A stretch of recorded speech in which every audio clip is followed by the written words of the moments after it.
There's a moment, quiet at first, almost invisible, when the world begins to change. Not all at once, not with sirens, not with fire falling from the sky, but slowly, carefully, like a system being updated in the background.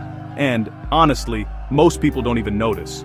The streets still look the same, people still go to work, kids still laugh, phones still light up faces in the dark. But something underneath it all feels off. A shift, a tightening. Like invisible walls are closing in. You hear it in conversations. Things aren't like they used to be. Why does everything feel controlled now? Why do I feel like I'm being watched? And maybe, you've felt it too.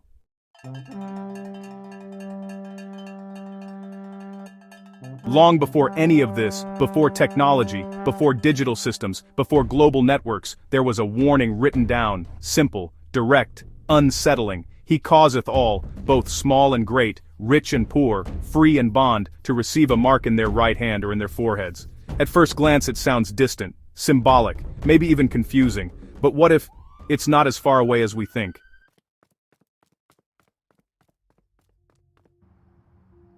Let's slow down for a second. The forehead. That's where decisions are made. Your thoughts, your beliefs, your convictions. And the hand. That's action. What you do. What you go along with. Even if you don't fully believe it. So this mark, it's not just about something you receive. It's about something you choose.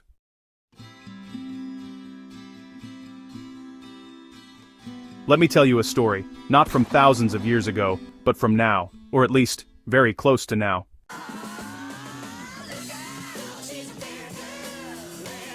Daniel wasn't anyone special, just a regular guy, worked a normal job, paid his bills, tried to stay out of trouble. He wasn't overly religious, but he believed in God, quietly, the kind of faith you don't talk about much, the kind that stays in your heart until it's tested.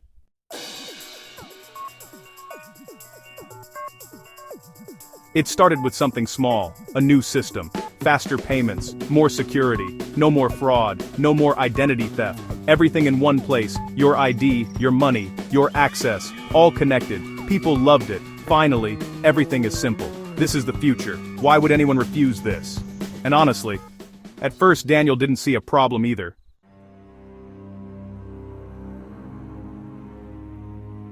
But then, things changed. You couldn't buy without it. You couldn't sell without it. No access, no transactions, no participation. At first it was optional, then it became necessary, then it became required.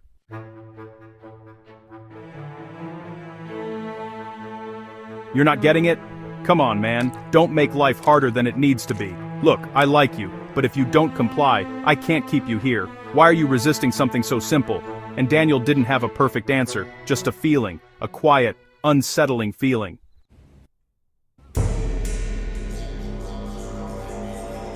That night, he couldn't sleep. He sat in the dark, thinking, scrolling, searching, and then, he remembered something. A verse he hadn't thought about in years. Revelation chapter 13, verse 16. He read it again, slowly, carefully, and this time, it didn't feel distant anymore.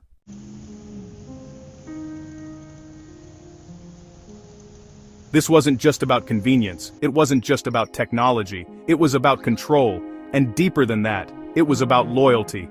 Who do you follow, when it costs you something?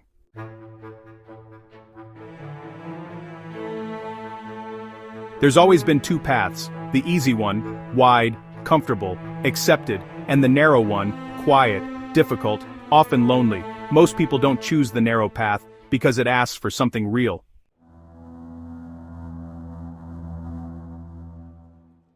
Daniel said no. At first, nothing happened. Then everything did. He lost his job, his access, his comfort. People stopped calling, stopped inviting, stopped understanding.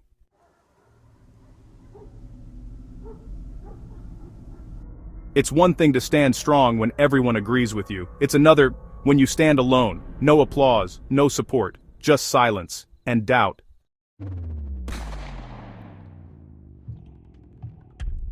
God, I don't know if I'm strong enough for this. No thunder, no voice from heaven, just peace, quiet, steady, enough to take the next step.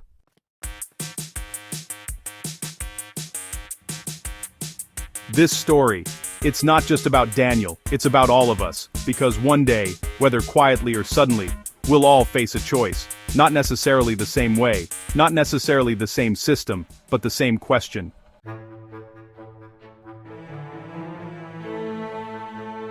What do you do when doing the right thing costs you everything?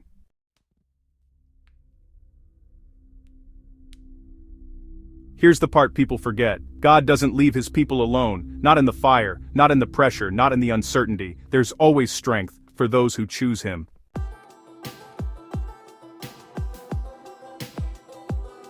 This isn't about fear, it's about awareness, about being awake, about understanding that not everything that looks good is good.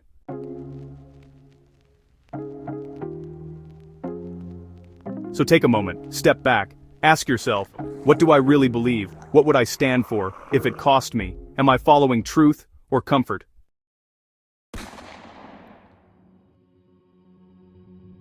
Because the mark, it's not just something in the future, it's a pattern, a pressure, a choice that shows up in small ways, long before it shows up in big ones.